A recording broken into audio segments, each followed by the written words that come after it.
دوستان این سیبو را بینید. این نوی پینک لیدی روز گلوب میشه. السلام علیکم دوستان، خوش آمدید به کانال باغی نو. امروز ما قرار داریم در شهر سمرقند ازبکستان آمدگیم برای نهال سیب. نه فقط برای نهال سیب بلکه گیلاس، شفتالو نهال گرفتنی هم چند سال شد اینجا آمده. قطعی همین صاحب باغ همکاری میکنیم، نهالای باوری میکنیم. حاضر یک باغش با آمدیم که نخال دادگی امروز نمین 3 ساله درخت ها حاصل دادگی. بینه چقدر حاصل بسیار بستگی. همین نخال میشنونید عیناً همین پینک لید روز گلوب سال آینده حاصل میکرده. من اون سال آوردم چند کس پرسیدگی بود دادم این سال حاصل کرده. و بینید بردارو هر یک درخت چند قدری حاصل دارد.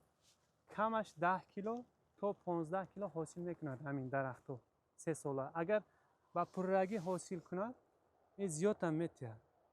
حاضر این سخیمش چوربه قطارش 90 سانتی متر کرگی در یک گهتر 2,500 نهال میروه. اگر همین خیلی سیستم کردنی باشه یعنی شکل اینتنسیوی اینجا سالبه کردگی سیم کشیدگی. این پدوایش ام 109. اگر پدوایش ام 106 باشد وای پولکارلیکی میشود یعنی سیم نمیکشد، درختاش هم میده‌تر میشود، برای چیندن удобно میشود. خیلی کنید در یک گهتر یعنی ام 106 کتی برای یک گهتر 850 تا نخال میرود. خب اکنون ام 106 کتی کردنی باشد، پولکارلیکی کردنی باشد 850 درخت روادم لیکن حاصلش بسیار میکند. این حاضر 20 کیلو 30 کیلو کند پررگی حاصل به در آمدن با و یا باشد 50 کیلو 60 کیلو میتید هیا درخت تا 80 کیلو را میگه دادگی میگه.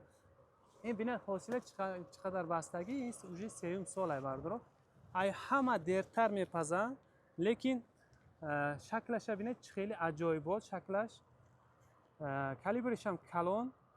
این یک بار خونیکی میبیند یعنی نویابر میدروید و آخران اکتبر، امروز مثال 22 اکتبر باشد، آخران اکتبر وقتی که ماه نویابر درآمد یک خونیکی میخورد. اینا جایی که کمتر سفید شده موندگی اینا هم پررگی سرخ میشود. بعد اینا را میچیند. هر سال میگه سریدنی $1 میشود یک کیلوی همین سیب $1. بسم الله.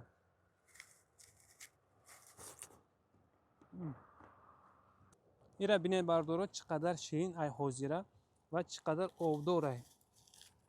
بینید چقدر آبش میریزه.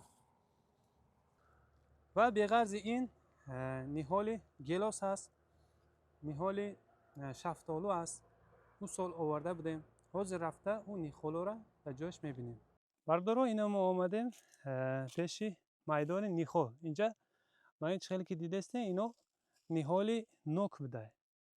یک 3-4 نمود نوی نهال نوک تیار کردگی.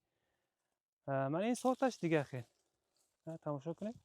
ای برگش هم معلومه، این نودش هم غوص هست. این همه نهالا همش 1 ساله. بعد در اینجا پینک لیدی حاجی ما دیدیم. در اونجا دیدیم پینک لیدی نوی ام 109 بود یعنی پدوایش. اینجا بردارو ام 106 شنوندگی. اینا دویم سال جی حاصل کرده 3 دانه حاصل بستگی. مانا جی پخته است. همین دویم سال او سال شنوندگی این سال حاصل کرده است. سال آینده با بسیارتر حاصل میکند. و این درختو مابینش نمیخیلیش پنجه ریادش باشد 3 متر نمیخیلی شنوندگی. خب مابینش هم خیلی نهالو شنوندگی.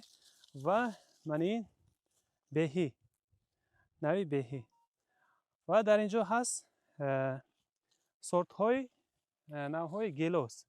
اینجا 5-6 نمود سورت گیلاس داشته یعنی لاپنس، سکینا، سویت خارت، رویال تیاگا، Giant Red, Sweet Ariana هم خیلی سورتاش هست.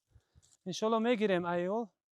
چند کس ما با گفتگی زکس کردگی با اینجا بردارو نیهالوی شفتالو چند نمود، یعنی شفتال لوچک پشمک، انجیر شفتالی لوچک است، انجیر شفتالی پشمک است، بیگ بین است و اینجا زردالو است چند نمود.